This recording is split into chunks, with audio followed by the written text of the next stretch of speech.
രാത്രി സമയം 11:30 കഴിഞ്ഞിരുന്നു. താമരശ്ശേരി ചുരത്തിലെ 7-ാം വളവിലുള്ള ആ ചെറിയ തട്ടുകടയിൽ ഇപ്പോൾ അധികം ആളുകളില്ല.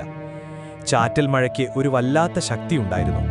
തണുത്ത കാറ്റ് ചുരത്തിലെ മരങ്ങൾക്കിടയിലൂടെ വഴുതിയിറങ്ങി തട്ടുകടയുടെ പ്ലാസ്റ്റിക് ഷീറ്റുകളെ വല്ലാതെ ഇളക്കുന്നുണ്ടായിരുന്നു. തിളയ്ക്കുന്ന വെളിച്ചെണ്ണയിലേക്ക് പരിപ്പുവടയുടെ മാവ് വീഴുമ്പോഴുണ്ടാകുന്ന ആ ഒരു മണം, അതൊരുപക്ഷേ കേരളത്തിലെ ഏത് പോലീസുകാരനും ഏറ്റവും പരിചിതമായ രാത്രിഗന്ധങ്ങളിൽ ഒന്നായിരിക്കും. PC കുഞ്ഞുമോൻ തന്റെ കയ്യിലിരുന്ന കട്ടൻ ചായയുടെ ഗ്ലാസ് ഒന്നുകൂടി മുറുകെ പിടിച്ചു. തണുപ്പ് അവന്റെ ഇടുക്കിക്കാരൻ ശരീരത്തെയും വിറപ്പിക്കുന്നുണ്ടായിരുന്നു. അവൻ പുറത്തെ ഇരുട്ടിലേക്ക് നോക്കി. കാടിന്റെ ഇരുട്ടിന് എപ്പോഴും ഒരു ഭയപ്പെടുത്തുന്ന നിശബ്ദതയുണ്ട്. സാർ, ഈ കാടിനകത്ത് രാത്രി സമയത്ത് ഇങ്ങനെയൊക്കെ ഒറ്റയ്ക്ക് നിൽക്കുന്നത് വലിയ റിസ്ക്കാ. എന്റെ വല്യപ്പൻ പറയാറുണ്ട്, ഈ ചുരത്തിലെ മരങ്ങളിൽ ചിലതൊക്കെ രാത്രിയായാൽ നടക്കാനിറങ്ങുമെന്ന്. കുഞ്ഞുമോൻ തന്റെ പോക്കറ്റിലെ ജപമാലയിൽ അറിയാതെ ഒന്ന് തൊട്ടു.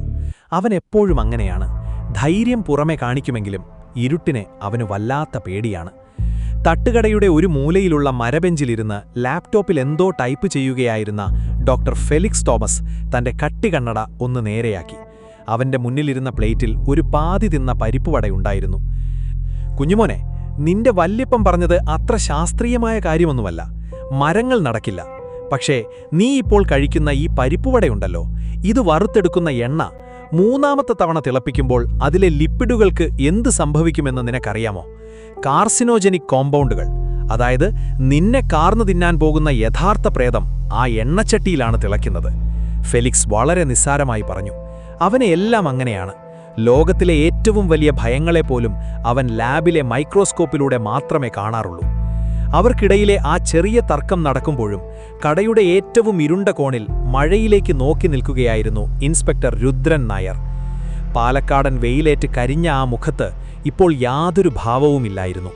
കയ്യിലിരുന്ന കറുത്ത കാപ്പിയിൽ നിന്ന് ചെറിയൊരു ആവി ഉയരുന്നുണ്ട്. രുദ്രൻ സംസാരിക്കാറില്ല. അയാൾ എപ്പോഴും നിരീക്ഷിക്കുകയാണ്. കാറ്റിന്റെ ദിശ, മഴയുടെ താളം, മനുഷ്യരുടെ നുണകൾ എല്ലാം. വയർലെസ് സെറ്റിൽ നിന്നും വന്ന ആ സന്ദേശം വളരെ അവ്യക്തമായിരുന്നു.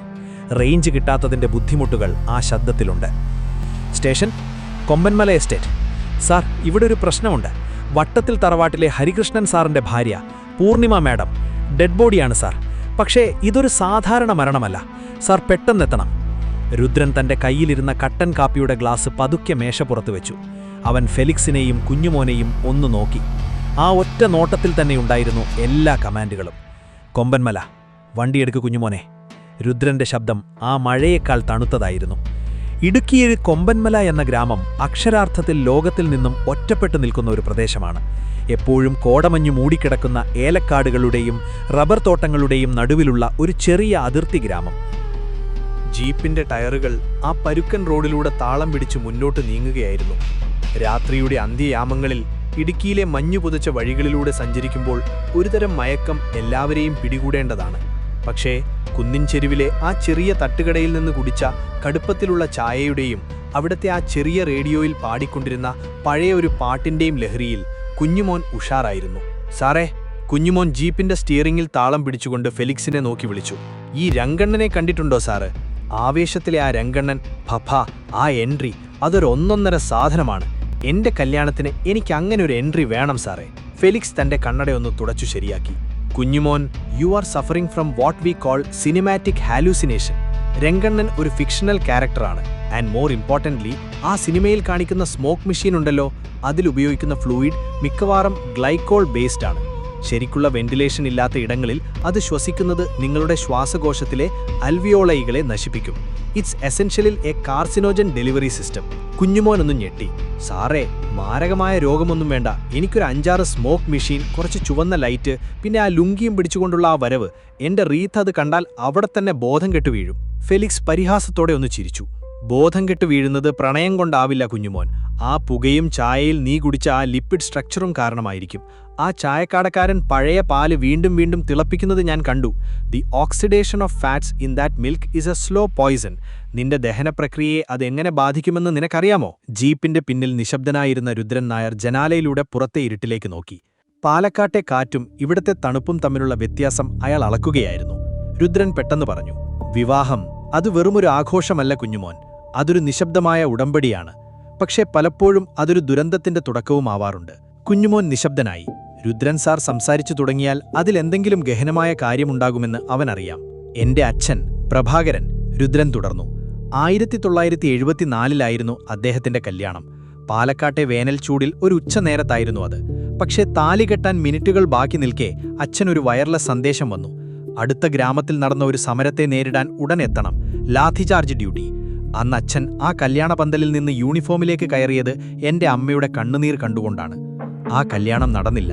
പിന്നീട് മാസങ്ങൾ കഴിഞ്ഞാണ് അവർ ഒന്നിച്ചത്.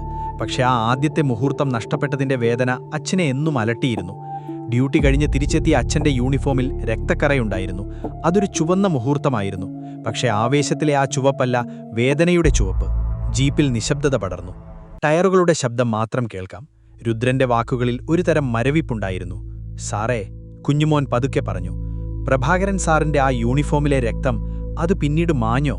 രക്തം മായും കുഞ്ഞുമോൻ, പക്ഷെ ആ മണം, അത് മനസ്സിന്റെ ഉള്ളിൽ എന്നുമുണ്ടാകും. നീ പറയുന്ന ആ സ്മോക്ക് മെഷീന്റെ പുകയല്ല, സത്യത്തിന്റെ മണം പലപ്പോഴും അസഹനീയമായിരിക്കും. ഫെലിക്സ് തന്റെ ടാബിൽ എന്തോ ടൈപ്പ് ചെയ്യുന്നുണ്ടായിരുന്നു. Science cannot measure the weight of memories Rudran, but chemically adrenaline stays in the system for a long time. നിങ്ങളുടെ അച്ഛന്റെ ആ രാത്രിയിലെ അഡ്രിനാലിൻ ആയിരിക്കാം നിങ്ങളെ ഇത്രയും സീരിയസ് ആയ ഒരു മനുഷ്യനാക്കിയത്. രുദ്രൻ ഒന്നും പറഞ്ഞില്ല. അയാൾ തന്റെ കീശയിൽ നിന്ന് ഒരു പഴയ ബ്ലാക്ക് കോഫി ഫ്ലാസ്ക് എടുത്ത് ഒരു കവിൾ കുടിച്ചു. സത്യം വെളിപ്പെടുന്നത് ലാബിലല്ല ഫെലിക്സ്, അത് മനുഷ്യന്റെ കണ്ണുകളിലെ ആ ഒളിച്ചുകളിയിലാണ്. ജീപ്പ് മല കയറാൻ തുടങ്ങി. ഇരുവശത്തും മരങ്ങൾ പ്രേതങ്ങളെപ്പോലെ നിൽക്കുന്നു. കുഞ്ഞുമോൻ തന്റെ കഴുത്തിലെ ജപമാലയിലൊന്ന് തൊട്ടു. അവന് പെട്ടെന്ന് തണുപ്പ് കൂടുതൽ തോന്നി. ആവേശത്തിലെ രംഗണ്ണൻ അവന്റെ മനസ്സിൽ നിന്ന് മെല്ലെ മാഞ്ഞുപോയി. പകരം പ്രഭാകരൻ എന്ന ആ പഴയ പോലീസ് ഓഫീസറുടെ യൂണിഫോമിലെ ചുവന്ന കറ അവന്റെ കൺമുന്നിൽ തെളിഞ്ഞുവന്നു. നമ്മുടെ ഈ കേസ്, കുഞ്ഞുമോൻ പതുക്കെ ചോദിച്ചു, ഇതിലും ആരെങ്കിലും ഇങ്ങനെ കരയേണ്ടി വരുമോ സാറേ? രുദ്രൻ നായർ ജനാലയിലൂടെ പുറത്തെ മഞ്ഞിലേക്ക് നോക്കി പറഞ്ഞു. സത്യം പുറത്തു വരുമ്പോൾ ആരൊക്കെയായാലും കരയേണ്ടി വരും കുഞ്ഞുമോൻ. അത് ഈ പ്രകൃതിയുടെ നിയമമാണ്. ജീപ്പ് അർദ്ധരാത്രിയുടെ നിശബ്ദതയെ കീറിമുറിച്ചുകൊണ്ട് ലക്ഷ്യസ്ഥാനത്തേക്ക് നീങ്ങിക്കൊണ്ടിരുന്നു. ജീപ്പ് ആ ഹെയർപിൻ വളവുകൾ കയറുമ്പോൾ ഹെഡ്ലൈറ്റിന്റെ വെളിച്ചം കോടമഞ്ഞിൽ തട്ടിച്ചിതറുകയായിരുന്നു. ഈർപ്പമുള്ള മണ്ണിന്റെയും ചീഞ്ഞഴുകിയ റബ്ബർ ഇലകളുടെയും പഴയ ടാറിന്റെയും ഗന്ധം ആ ജീപ്പിനുള്ളിലേക്ക് അരിച്ചു കയറി. ഒരുപക്ഷെ മരണം മുൻപേ വന്ന് ഈ വഴിയിലൂടെ നടന്നുപോയതുപോലെ. 2 മണിക്കൂർ നീണ്ട ആ യാത്ര ചെന്ന് നിന്നത് 100 വർഷത്തിലേറെ പഴക്കമുള്ള ഒരു ഭീമം തറവാടിന്റെ മുറ്റത്താണ്. വട്ടത്തിൽ തറവാട്. അതിന്റെ മരത്തൂണുകളിൽ കാലപ്പഴക്കം ഒരുതരം പച്ച പൂപ്പലുണ്ടാക്കിയിട്ടുണ്ടായിരുന്നു.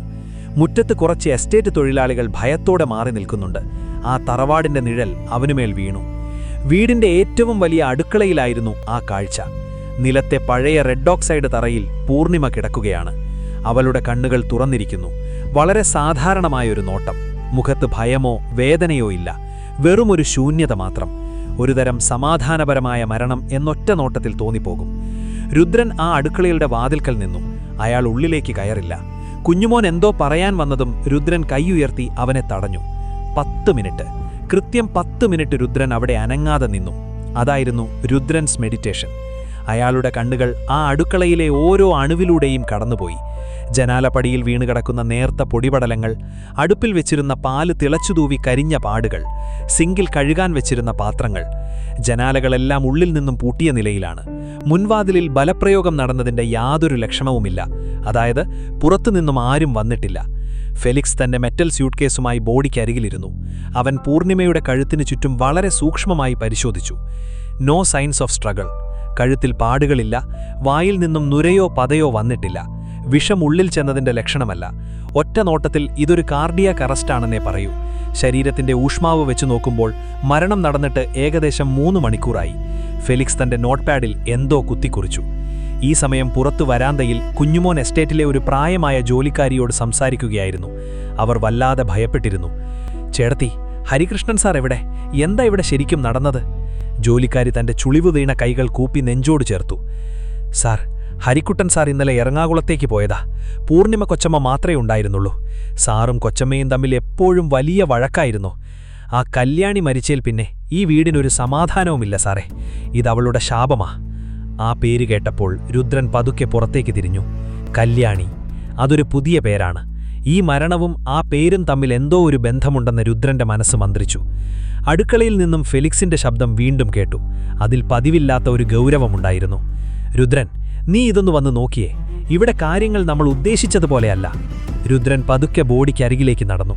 ഫെലിക്സ് തന്റെ ട്വീസർ ഉപയോഗിച്ച് പൂർണിമയുടെ തണുത്തുറഞ്ഞ വലതു കൈ പതുക്കെ ഉയർത്തിപ്പിടിച്ചു. അവളുടെ കയ്യിൽ വിലപിടിപ്പുള്ള സ്വർണ്ണവളകളുണ്ടായിരുന്നു. പക്ഷേ ഫെലിക്സ് ചൂണ്ടിക്കാണിച്ചത് അതല്ലായിരുന്നു. ആ സ്വർണ്ണവളകൾക്ക് താഴെ അവളുടെ വെളുത്ത കൈത്തണ്ടയിൽ വളരെ കൃത്യതയോടെ, യാതൊരു വിറയലുമില്ലാതെ കറുത്ത കൺമഷി കൊണ്ട് വരച്ച ഒറ്റ നീളൻ വര. അതൊരാഭരണമായിരുന്നില്ല, അതൊരു മാർക്കായിരുന്നു. ആരോ വളരെ ശാന്തമായി അവളുടെ പൾസ് നിൽക്കുന്നതും നോക്കിയിരുന്നിട്ട് മരണം ഉറപ്പാക്കിയ ശേഷം അവിടെ വരച്ച ഒരു രേഖ. ആ കൺമഷിയിലെ ആദ്യത്തെ വര, അത് വെറുമൊരു തുടക്കം മാത്രമായിരുന്നു. വട്ടത്തിൽ തറവാടിന്റെ പ്രധാന ഹാൾ, തേക്ക് തടിയിൽ പണിത വലിയ തൂണുകൾ, ഭിത്തികളിൽ തൂക്കിയിട്ടിരിക്കുന്ന പഴയ മാൻകുമ്പുകൾ, തറയിൽ വിരിച്ചിരിക്കുന്ന വിലപിടിപ്പുള്ള ഇറാനിയൻ കാർപ്പറ്റുകൾ. ഈ വീട് വെറുമൊരു വാസസ്ഥലമായിരുന്നില്ല, അതൊരു അധികാരത്തിന്റെ പ്രതീകമായിരുന്നു. കൊമ്പൻമലയിലെ 200 ഏക്കർ റബ്ബർ തോട്ടങ്ങളുടെയും അവിടെ പണിയെടുക്കുന്ന 100 കണക്കിന് മനുഷ്യരുടെയും മേലുള്ള അധികാരത്തിന്റെ പ്രതീകം. എന്നാൽ ഇപ്പോൾ ആ അധികാരത്തിന്റെ നടുമുറ്റത്ത് ഒരു മരണം സംഭവിച്ചിരിക്കുന്നു. രുദ്രൻ ആ ഹാളിലെ പഴയ ചാരികസേരയിലിരുന്നു. അയാളുടെ നോട്ടം ആ വലിയ മുറിയുടെ കോണുകളിലേക്കായിരുന്നു. പൂർണിമയുടെ മൃതദേഹം അടുക്കളയിൽ നിന്നും മാറ്റിയിട്ടില്ല. ഫോറൻസിക് ടീം അവിടെ അവരുടെ ജോലി തുടരുകയാണ്. രുദ്രന്റെ മനസ്സിൽ ഒരൊറ്റ ചിത്രമേ ഉണ്ടായിരുന്നുള്ളൂ, ആ കൈത്തണ്ടയിലെ കൺമഷി വര.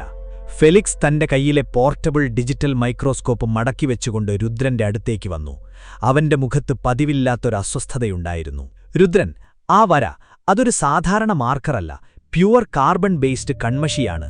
ആധുനിക ഐലൈനറുകളല്ല, പഴയ രീതിയിൽ വീട്ടിൽ തന്നെ ഉണ്ടാക്കിയെടുക്കുന്ന കൺമഷി.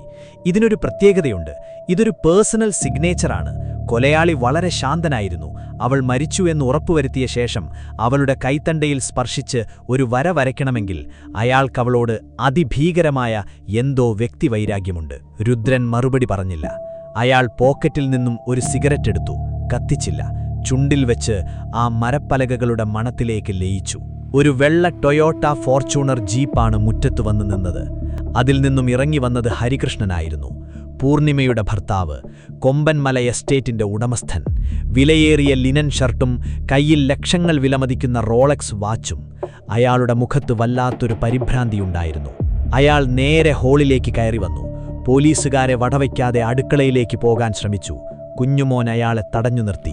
മാറി നിക്കട അങ്ങോട്ട്, എന്റെ വീടാണിത്, എന്റെ ഭാര്യയാകത്ത് കിടക്കുന്നത്, ഹരികൃഷ്ണൻ അലറി. ആ ശബ്ദത്തിൽ സങ്കടത്തേക്കാൾ കൂടുതൽ അധികാരത്തിന്റെ ധാർഷ്ട്യമായിരുന്നു. രുദ്രൻ കസേരയിൽ നിന്നും പതുക്കെ എഴുന്നേറ്റു. അയാളുടെ നോട്ടം ഹരികൃഷ്ണന്റെ കണ്ണുകളിലേക്ക് തുളച്ചു കയറി. ഇരിക്കി ഹരികൃഷ്ണ. രുദ്രന്റെ ശബ്ദം വളരെ പതുക്കെയായിരുന്നു, പക്ഷേ അതിലൊരു മൂർച്ചയുണ്ടായിരുന്നു. ഭാര്യ മരിച്ചതിന്റെ സങ്കടം എനിക്ക് മനസ്സിലാകും, പക്ഷേ ഇത് ക്രൈം സീനാണ്. ഇവിടെ ഞങ്ങൾ പറയുന്നത് കേട്ടാൽ മതി. ഹരികൃഷ്ണൻ രുദ്രനെ ഒന്ന് തുറിച്ചു നോക്കി. അയാൾക്ക് പോലീസുകാരെ പുച്ഛമാണ്. പണം കൊണ്ട് ആരെയും വിലയ്ക്ക് വാങ്ങാമെന്ന അഹങ്കാരം ആ ശരീരഭാഷയിലുണ്ട്. അയാൾ അടുത്തുള്ള കസേരയിലേക്കിരുന്നു. ഇന്നലെ രാത്രി നിങ്ങൾ എവിടെയായിരുന്നു ഹരികൃഷ്ണൻ? രുദ്രൻ നേരിട്ട് കാര്യത്തിലേക്ക് കടന്നു. ഞാൻ എറണാകുളത്തായിരുന്നു ഇൻസ്പെക്ടർ.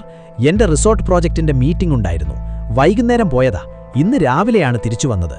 എസ്റ്റേറ്റിലെ മാനേജർ വിളിച്ചു പറഞ്ഞപ്പോഴാണ് ഞാൻ ഈ വിവരം അറിയുന്നത്. അയാൾ പറഞ്ഞ വാചകങ്ങൾ വളരെ കൃത്യമായിരുന്നു. ഒരുപാട് തവണ മനസ്സിൽ പറഞ്ഞു പഠിച്ചതുപോലെ. ഫെലിക്സ് ഹരികൃഷ്ണന്റെ വലതു കൈയിലേക്ക് നോക്കി. ഷർട്ടിന്റെ സ്ലീവ് അല്പം മുകളിലേക്ക് കയറിയിട്ടുണ്ട്. അവിടെ പുതിയ ചില പോറലുകൾ കാണാം, നഖം കൊണ്ട് കോറിയതുപോലെയുള്ള പാടുകൾ. കയ്യിലെ ആ പോറലുകൾ അതെങ്ങനെയുണ്ടായി ഹരികൃഷ്ണ? ഹരികൃഷ്ണൻ പെട്ടെന്ന് ഷർട്ടിന്റെ സ്ലീവ് താഴേക്ക് വലിച്ചിട്ടു. അയാളുടെ കണ്ണുകളിൽ ഒരു നിമിഷം ഭയം മിന്നിമറഞ്ഞു. അത് തോട്ടത്തിലിറങ്ങിയപ്പോൾ ഏലച്ചെടിയുടെ കമ്പ് തട്ടിയതാ.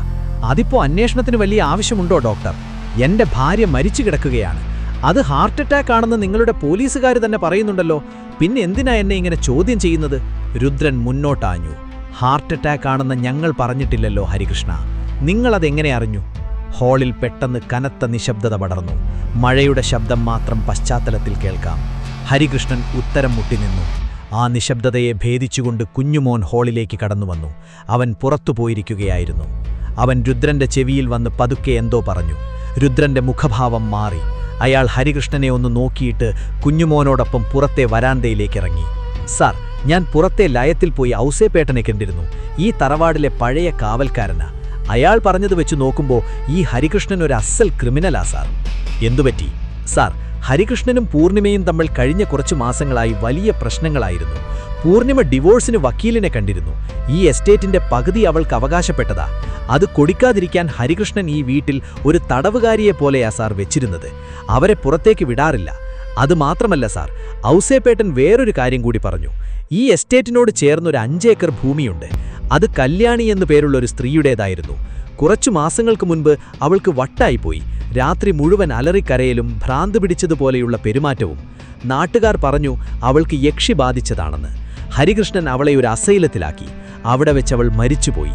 ഈ പൂർണിമയ്ക്ക് ഭ്രാന്ത് പിടിച്ച കല്യാണിയുടെ ശാപം കിട്ടിയതാണെന്നാണ് നാട്ടുകാർ പറയുന്നത്. രുദ്രൻ മഴയിലേക്ക് നോക്കി നിന്നു. ശാപം, യക്ഷി, ഭ്രാന്ത്, ഇതൊന്നും രുദ്രൻ വിശ്വസിക്കുന്ന കാര്യങ്ങളല്ല. പക്ഷേ ഈ ഗ്രാമത്തിൽ, ഈ കോടമഞ്ഞിൽ അതെല്ലാം വളരെ വിശ്വസനീയമായ ന്യായീകരണങ്ങളാണ്. പൂർണിമ ഡിവോഴ്സ് ചോദിച്ചു. ഹരികൃഷ്ണന് എസ്റ്റേറ്റ് നഷ്ടപ്പെടാൻ സാധ്യതയുണ്ടായിരുന്നു. ഇപ്പോൾ പൂർണിമ മരിച്ചു കിടക്കുന്നു. ഹരികൃഷ്ണന്റെ കയ്യിൽ പോറലുകളുമുണ്ട്. അയാളാണ് പ്രതിയെന്ന് വിശ്വസിക്കാൻ ഇതിൽ കൂടുതൽ എന്താണ് വേണ്ടത്? രുദ്രൻ തിരികെ ഹോളിലേക്ക് നടന്നു. ഹരികൃഷ്ണൻ അക്ഷമനായി കസേരയിലിരിക്കുകയാണ്. രുദ്രൻ അയാളുടെ മുന്നിൽ ചെന്ന് നിന്നു. നിങ്ങൾ എറണാകുളത്തായിരുന്നു അല്ലേ? ഇന്ന് രാവിലെ വരെ പൂർണിമയുമായി യാതൊരു കോണ്ടാക്റ്റും ഉണ്ടായിരുന്നില്ല, ശരിയാണോ? രുദ്രന്റെ ചോദ്യം വളരെ കൃത്യമായിരുന്നു. അതെ ഇൻസ്പെക്ടർ, ഇന്നലെ രാവിലെ ഞാൻ വീട്ടിൽ നിന്നിറങ്ങിയതാ. പിന്നെ ഞാൻ അവളെ വിളിച്ചിട്ടുമില്ല, അവൾ എന്നെ വിളിച്ചിട്ടുമില്ല. ഞങ്ങൾ തമ്മിൽ വലിയ സംസാരമൊന്നുമില്ലായിരുന്നു, ഹരികൃഷ്ണൻ തിറപ്പിച്ചു പറഞ്ഞു. പെട്ടെന്ന് അടുക്കളയുടെ ഭാഗത്തു നിന്നും ഫെലിക്സ് വേഗത്തിൽ ഹോളിലേക്ക് വന്നു. അവന്റെ കയ്യിൽ ഒരു ചെറിയ പ്ലാസ്റ്റിക് കവറിൽ പൊതിഞ്ഞ ഒരു സ്മാർട്ട് ഫോൺ ഉണ്ടായിരുന്നു. പൂർണിമയുടെ ഫോണല്ലത്, അതിലും പഴയ ഒരു മോഡൽ. രുദ്രൻ, ഇത് പൂർണിമയുടെ സെക്കൻഡറി ഫോണാണ്. അരിപ്പാത്രത്തിന്റെ ഉള്ളിൽ ഒളിപ്പിച്ചു വെച്ചിരുന്ന നിലയിലായിരുന്നു. ഡേറ്റ ഞാനിപ്പോൾ സിങ്ക് ചെയ്തു. ഹരികൃഷ്ണൻ പറഞ്ഞത് ഇന്നലെ രാവിലെ മുതൽ ഇവർ തമ്മിൽ സംസാരിച്ചിട്ടില്ല എന്നാണ്. പക്ഷേ ഈ ഫോണിലെ കോൾ ലോഗ് പറയുന്നത് മറ്റൊന്നാണ്. ഇന്നലെ രാത്രി കൃത്യം 12 മണിക്ക്, അതായത് പൂർണിമ മരിക്കുന്നതിന് തൊട്ടു മുൻപ്, അവൾ അവസാനമായി വിളിച്ചത് ഹരികൃഷ്ണന്റെ നമ്പറിലേക്കാണ്. ആ സംസാരം 14 മിനിറ്റ് നീണ്ടുനിന്നു. ഹരികൃഷ്ണന്റെ മുഖത്തെ ചോര പൂർണ്ണമായും മാർന്നുപോയി. അയാൾ കസേരയിൽ നിന്നും എഴുന്നേൽക്കാൻ ശ്രമിച്ചു. പക്ഷേ രുദ്രൻ, ഏറ്റവും വിചിത്രമായ കാര്യം അതല്ല. ഫെലിക്സ് ഫോൺ രുദ്രന് നേരെ നീട്ടി. ഹരികൃഷ്ണന്റെ ഫോണിൽ ആ ഇൻകമിംഗ് കോൾ ഡിലീറ്റ് ചെയ്യപ്പെട്ടിരിക്കുന്നു. എന്തിനാണ് ഹരികൃഷ്ണൻ ആ കോൾ റെക്കോർഡ് മായ്ച്ചു കളഞ്ഞത്? ആ 14 മിനിറ്റിൽ അവൾ അയാളോട് എന്താണ് പറഞ്ഞത്? രുദ്രൻ ഹരികൃഷ്ണന്റെ കണ്ണുകളിലേക്ക് നോക്കി. ആ കണ്ണുകളിൽ ഇപ്പോൾ അഹങ്കാരമില്ല, പകരം അതിഭീകരമായ ഒരു ഭയമാണ് നിഴലിക്കുന്നത്. സ്വന്തം ഭാര്യയെ കൊന്നവന്റെ ഭയമല്ല അത്. മറ്റെന്തോ ഭയാനകമായ സത്യം പുറത്തറിയുമോ എന്നുള്ള ഭയം. വട്ടത്തിൽ തറവാടിന്റെ വിശാലമായ ഹാളിൽ ഇപ്പോൾ ശ്വാസം മുട്ടിക്കുന്നൊരന്തരീക്ഷമായിരുന്നു. വായുവിൽ പഴയ തേക്ക് തടിയുടെയും നനഞ്ഞ പരവധാനിയുടെയും ഗന്ധം തങ്ങി നിൽക്കുന്നു. ആ മുറിയിലെ ഓരോ വസ്തുവും ഹരികൃഷ്ണനെ നോക്കി പരിഹസിക്കുന്നതുപോലെ തോന്നി.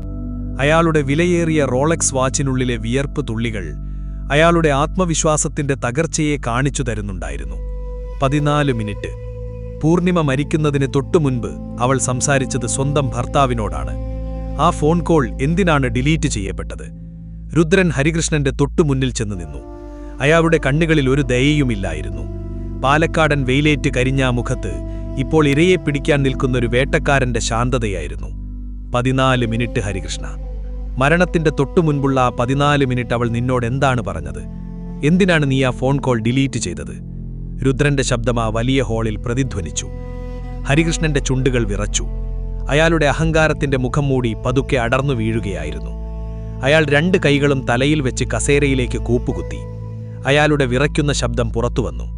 സാർ, ഞാൻ കൊന്നിട്ടില്ല സാർ. സത്യമായിട്ടും ഞാൻ അവളെ കൊന്നിട്ടില്ല. അയാൾ വിതുമ്പാൻ തുടങ്ങി. ഇന്നലെ രാത്രി 11:30 അവൾ എന്നെ വിളിച്ചത്. ഞാൻ എറണാകുളത്തെ ഹോട്ടൽ റൂമിലായിരുന്നു. ഫോൺ എടുത്തപ്പോൾ അവൾ വല്ലാതെ പേടിച്ചിട്ടുണ്ടായിരുന്നു. അവളുടെ ശബ്ദം വിറയ്ക്കുന്നുണ്ടായിരുന്നു. കുഞ്ഞുമോൻ തന്റെ നോട്ട് പാഡിൽ വേഗത്തിൽ വിവരങ്ങൾ കുറിച്ചെടുത്തു. Felix ഹരികൃഷ്ണന്റെ pulse നിരീക്ഷിക്കുകയായിരുന്നു. നുണ പറയുന്ന ശരീരത്തിന്റെ പ്രതികരണങ്ങളല്ല ഇപ്പോൾ ഹരികൃഷ്ണൻ കാണിക്കുന്നത്. ഇതൊരു യഥാർത്ഥ പരിഭ്രാന്തിയാണ്. അവൾ പറഞ്ഞു, അടുക്കളയുടെ പുറത്ത് ആരോ നിൽക്കുന്നുണ്ടെന്ന്.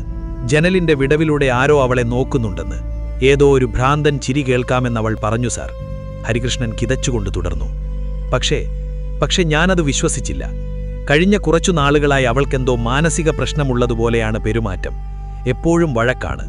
നമ്മുടെ അയൽപ്പക്കത്തുണ്ടായിരുന്ന കല്യാണി, അവൾക്കും ഇതുപോലെ ഭ്രാന്തായിരുന്നു. ആ കല്യാണിയുടെ ശാപമാണ് പൂർണിമയ്ക്കെന്ന് ഞാൻ വിചാരിച്ചു. അവൾ വെറുതെ പേടിപ്പിക്കാൻ ഓരോന്ന് പറയുകയാണെന്ന് കരുതി ഞാൻ ഫോൺ കട്ട് ചെയ്തു. ഹരികൃഷ്ണൻ പൊട്ടിക്കരയാൻ തുടങ്ങി. രാവിലെ അവൾ മരിച്ചെന്നറിഞ്ഞപ്പോൾ എന്റെ ചങ്ക് തകർന്നുപോയി ഇൻസ്പെക്ടർ. അവൾ പറഞ്ഞത് സത്യമായിരുന്നു. പുറത്താരോ ഉണ്ടായിരുന്നു. ഞാൻ അവളെ സഹായിച്ചില്ല എന്ന് പോലീസുകാരറിയുമ്പോൾ എന്നെ കൊലപാതകിയാക്കുമെന്ന് ഞാൻ ഭയന്നു. എന്റെ റെപ്യൂട്ടേഷൻ പോകും. അതുകൊണ്ടാണ് ഞാൻ ആ കോൾ റെക്കോർഡ് ഡിലീറ്റ് ചെയ്തത്. അല്ലാതെ ഞാൻ എന്റെ പൂർണിമയെ... രുദ്രൻ ഒരു നിമിഷം കണ്ണുകളടച്ചു. ദേഷ്യം കൊണ്ട് അയാളുടെ താടിയെല്ലുകൾ വിറച്ചു. ഒരു മനുഷ്യന്റെ ജീവനേക്കാൾ സ്വന്തം ഇമേജിന് വില കൊടുക്കുന്ന ഇത്തരം കോർപ്പറേറ്റ് ബുദ്ധികളോട് രുദ്രന് പുച്ഛമാണ്. നീ അവളെ കൊന്നില്ലായിരിക്കും, പക്ഷേ നിന്റെ കാശും അഹങ്കാരവും വെച്ച് നീ ആർക്കെങ്കിലും കൊട്ടേഷൻ കൊടുത്തിട്ടുണ്ടാകും. അല്ലെങ്കിൽ സ്വന്തം ഭാര്യയെ ആരെങ്കിലും കൊല്ലാൻ വരുമ്പോൾ നീ ഇത്ര ശാന്തനായി ഫോൺ കട്ട് ചെയ്യുമോ? കുഞ്ഞുമോനെ, ഇവനെ ജീപ്പിൽ കയറ്റ്. രുദ്രൻ, നിർത്ത്. ഫെലിക്സിന്റെ ശബ്ദം പെട്ടെന്ന് ആ ഹാളിൽ മുഴങ്ങി. ഒരു കമാൻഡിംഗ് ടോൺ. രുദ്രൻ അത്ഭുതത്തോടെ ഫെലിക്സിനെ നോക്കി. ഫെലിക്സ് തന്റെ ലാപ്ടോപ്പ് തുറന്ന് രുദ്രന്റെ മുന്നിലേക്ക് വെച്ചു. നിന്റെ ഈ അവബോധവും മുൻവിധികളും എപ്പോഴും ശരിയാകണമെന്നില്ല രുദ്രൻ. ഹരികൃഷ്ണൻ ഒരു മോശം ഭർത്താവായിരിക്കാം, സ്വാർത്ഥനായിരിക്കാം, പക്ഷേ അയാൾ കൊലയാളിയല്ല. ഈ കൊലപാതകം അയാൾ പ്ലാൻ ചെയ്തതുമല്ല. അതെങ്ങനെ നിനക്കത്ര ഉറപ്പിച്ചു പറയാൻ കഴിയും ഫെലിക്സ്? ഫെലിക്സ് തന്റെ കണ്ണടയൊന്ന് മുകളിലേക്ക് തള്ളി. 2 കാരണങ്ങൾ. 1, അയാളുടെ കയ്യിലെ ആ പോറലുകൾ. നീ കരുതിയത് അത് പൂർണിമ പ്രതിരോധിച്ചപ്പോൾ ഉണ്ടായതാണെന്നാണ്. പക്ഷേ ആ പോറലുകളിൽ ഫൈബ്രിനോജൻ ഫോർമേഷൻ തുടങ്ങിക്കഴിഞ്ഞു. അതായത് അത് കുറഞ്ഞത് മണിക്കൂർ പഴക്കമുള്ളതാണ്. പൂർണിമ മരിച്ചത് വെറും 4 മണിക്കൂർ മുൻപും. ഫെലിക്സ് തന്റെ ലാപ്ടോപ്പിലെ ഒരു വിൻഡോ ഓപ്പൺ ചെയ്തു. 2ാമത്തെ കാര്യം, ഹരികൃഷ്ണന്റെ കാറിന്റെ ഫാസ്ടാഗ് GPS ഡാറ്റ. പൂർണിമ മരിക്കുന്ന സമയത്ത് ഹരികൃഷ്ണന്റെ കാർ എറണാകുളത്തെ ഹോട്ടലിന്റെ പാർക്കിങ്ങിൽ തന്നെയുണ്ടായിരുന്നു. അയാൾ അവിടെ നിന്നും ഇറങ്ങിയിട്ടില്ല. കൊട്ടേഷൻ കൊടുത്തതാണെങ്കിൽ കൊലയാളി എന്തിനാണ് അവളുടെ കയ്യിൽ കൺമശി കൊണ്ട് വരച്ചത്? അതൊരു പ്രൊഫഷണൽ കില്ലർ ചെയ്യുന്ന കാര്യമല്ല. അതൊരു വ്യക്തിപരമായ വൈരാഗ്യമാണ്. ഹരികൃഷ്ണൻ അതിൽ പങ്കില്ല. രുദ്രൻ നിശബ്ദനായി. ഫെലിക്സിന്റെ ഡാറ്റയ്ക്ക് മുന്നിൽ അയാളുടെ മുൻവിധികൾ തകർന്നു വീണു. ഹരികൃഷ്ണൻ ഒരു പ്രതിയല്ല. അങ്ങനെയാണെങ്കിൽ ആരാണ് ആ അടച്ചിട്ട അടുക്കളയിൽ പ്രവേശിച്ചത്? അവർ മൂവരും വീണ്ടും അടുക്കളയിലേക്ക് നടന്നു. പൂർണിമയുടെ മൃതദേഹം കിടന്നിരുന്ന ആ പഴയ റെഡ് ഓക്സൈഡ് തറയിൽ ചോലപ്പാടുകളില്ല. വാതിലിന്റെ കുറ്റി ഉള്ളിൽ നിന്നും ഇട്ടിരിക്കുകയായിരുന്നു. ജനലുകളിൽ കട്ടിയുള്ള ഇരുമ്പ് കമ്പികൾ. വാതിലും ജനലും പൂട്ടിയിരിക്കുകയാണ്. പിന്നെ എങ്ങനെയാണ് ആ കൊലയാളി ഉള്ളിൽ കടന്നത്? എങ്ങനെയാണ് അയാൾ കൺമഷി വരച്ചത്? ഫെലിക്സ് തറയിൽ നിന്നും കിട്ടിയ ആ ഉണങ്ങിയ വിത്ത് ഫോറൻസിക് കവറിലാക്കി ലൈറ്റിന് നേരെ പിടിച്ചു. രുദ്രൻ, ഈ വിത്ത്, ഇത് ഉമ്മം ഡെത്തൂര ചെടിയുടെ വിത്താണ്. കടുത്ത വിഷമുള്ള ഒന്ന്. ഇത് കൊലയാളിയുടെ പോക്കറ്റിൽ നിന്നും തറയിലേക്ക് വീണതാണെന്നാണ് നമ്മൾ കരുതിയത്. എന്നാൽ ഇതിൻ്റെ കൂടെ തറയിൽ കുറച്ചു മരപ്പൊടി കൂടിയുണ്ടായിരുന്നു. ഫെലിക്സ് പതുക്കെ തലയുയർത്തി അടുക്കളയുടെ മുകളിലേക്ക് നോക്കി. രുദ്രനും കുഞ്ഞുമോനും അവൻ്റെ നോട്ടം പിന്തുടർന്നു. 100 വർഷം പഴക്കമുള്ള കട്ടിയുള്ള തേക്ക് തടികൊണ്ട് നിർമ്മിച്ച തട്ടിമ്പുറം. മുകളിൽ വലിയൊരു ഇരുട്ടാണ്. കൊലയാളി ഒരിക്കലും വാതിലിലൂടെ ഈ മുറിയിലേക്ക് വന്നിട്ടില്ല രുദ്രൻ. അയാൾ ഈ മുറിയിലുണ്ടായിരുന്നില്ല. അയാൾ മുകളിലായിരുന്നു. ആ മച്ചുംപുറത്തായിരുന്നു. കുഞ്ഞുമോൻ്റെ നെഞ്ചടിപ്പ് കൂടി. ആ പഴയ വീട്ടിലെ മച്ചുംപുറത്തേക്ക് കയറുക എന്നത് ഏതൊരാളെയും ഭയപ്പെടുത്തുന്ന ഒന്നാണ്. രുദ്രൻ കുഞ്ഞുമോന് നേരെ ടോർച്ച് നീട്ടി. കയറു കുഞ്ഞുമോനെ. കുഞ്ഞുമോൻ വിറയ്ക്കുന്ന കാലുകളോടെ അടുക്കളയുടെ സൈഡിലുള്ള പഴയ തടികോവണിയിലൂടെ മുകളിലേക്ക് കയറി. മച്ചുംപുറത്തെ ഇരുട്ടവനെ വിഴുങ്ങുന്നതുപോലെ തോന്നി. ചിലന്തി വലകളും വവ്വാലുകളുടെ കാഷ്ടവും അവിടെ നിറഞ്ഞുകിടന്നിരുന്നു. തടിയുടെ പഴകിയ ഗന്ധം ശ്വാസകോശത്തെ അടയ്ക്കുന്നതുപോലെ. അവൻ ടോർച്ച് വെളിച്ചം ഫ്രണ്ടിലോട്ടടിച്ചു. പെട്ടെന്ന് കുഞ്ഞുമോന്റെ ശ്വാസം നിലച്ചുപോയി. ടോർച്ചിന്റെ വെളിച്ചത്തിൽ ആ പൊടിപിടിച്ച തറയിൽ കൃത്യമായ ചില കാൽപ്പാടുകൾ അവൻ കണ്ടു. ആ കാൽപ്പാടുകൾ ചെന്ന് നിൽക്കുന്നത് തടിയിലെ ഒരു ചെറിയ ദ്വാരത്തിന് മുകളിലാണ്. ആ ദ്വാരം കൃത്യം പൂർണിമ കിടന്നിരുന്ന അടുക്കളയിലെ സിങ്കിന് മുകളിലായിരുന്നു. അവിടെ നിന്നുമാണ് കൊലയാളി ഉമ്മത്തിന്റെ വിത്തുകൾ താഴേക്കിട്ടത്. ആ വിഷപ്പുക ശ്വസിച്ചു ബോധം കെട്ട പൂർണിമയുടെ അടുത്തേക്ക് കൊലയാളി ഒരു കയറിലൂടെയോ മറ്റോ താഴേക്കിറങ്ങിയിരിക്കണം. എന്നിട്ട് അവൾ മരിച്ചു എന്നുറപ്പിച്ച ശേഷം കൺമഷി വരച്ച് തിരികെ കയറിപ്പോയി. പക്ഷേ കുഞ്ഞുമോനെ ഭയപ്പെടുത്തിയത് അതായിരുന്നില്ല. ആ ദ്വാരത്തിന് സമീപം മരപ്പലകയിൽ കൊലയാളി എന്തോ വെച്ചിട്ടുണ്ടായിരുന്നു. കുഞ്ഞുമോൻ പതുക്കെ അതൊന്നെടുത്തു. അതൊരു പഴയ ചെമ്പ് തകിടാണ്. Copper amulet. അതിലെന്തൊക്കെയോ ജ്യോതിഷ ചിഹ്നങ്ങൾ കൊത്തിവെച്ചിട്ടുണ്ട്. ഗോവിന്ദ പണിക്കർ എന്ന നാട്ടിലെ ജ്യോതിഷിയുടെ പേര് അതിൽ അവ്യക്തമായി കാണാം. കുഞ്ഞുമോൻ ആ തകിട് തിരിച്ചുവെച്ച് നോക്കി. അവൻ്റെ കൈകൾ വിറയ്ക്കുന്നുണ്ടായിരുന്നു. ആ ചെമ്പ് തകിടിൻ്റെ പിൻഭാഗത്ത് വളരെ ശാന്തമായി കറുത്ത കൺമഷി കൊണ്ട് വരച്ചിരിക്കുന്നു. പൂർണിമയുടെ കയ്യിൽ വരച്ചതുപോലെ ഒരു വരയല്ല, പകരം കൃത്യമായ 2 നീളൻ വരകൾ. കൊലയാളി അടുത്ത ലക്ഷ്യത്തെ പ്രഖ്യാപിച്ചിരിക്കുകയാണ്. ഗോവിന്ദ പണിക്കർ. അയാളാണ് അടുത്ത ഇര. കുഞ്ഞുമോൻ മച്ചംപുറത്തു നിന്നും താഴേക്ക് ചാടിയപ്പോൾ അവന്റെ കയ്യിൽ ആ ചെമ്പ് തകിട് മുറുകെ പിടിച്ചിട്ടുണ്ടായിരുന്നു. രുദ്രൻ അത് വാങ്ങി വെളിച്ചത്തിലേക്ക് തിരിച്ചു പിടിച്ചപ്പോൾ അതിലെ ആ 2 കറുത്ത വരകൾ രുദ്രന്റെ കണ്ണുകളിൽ ഒരു തീപ്പൊരി പോലെ പതിച്ചു. ഗോവിന്ദ പണിക്കർ. കൊലയാളിയുടെ ലക്ഷ്യം ഒരു വ്യക്തിയല്ല, അതൊരു ലിസ്റ്റാണ്. അതിൽ അടുത്ത ഊഴം ഈ ജ്യോതിഷിയുടേതാണ്. കുഞ്ഞുമോനെ, ജീപ്പെടുക്ക്. ഫെലിക്സ്, ഈ പണിക്കരുടെ വീടെവിടെയാണെന്ന് ഹരികൃഷ്ണനോട് ചോദിച്ച് മാപ്പ് സെറ്റ് ചെയ്യ്. നമ്മൾക്ക് സമയമില്ല. രുദ്രന്റെ ശബ്ദത്തിലെ ആ പഴയ ശാന്തത ഇപ്പോൾ പൂർണ്ണമായും നഷ്ടപ്പെട്ടിരുന്നു. അയാളുടെ ഓരോ വാക്കിലും സമയത്തിന്റെ വിലയുണ്ടായിരുന്നു.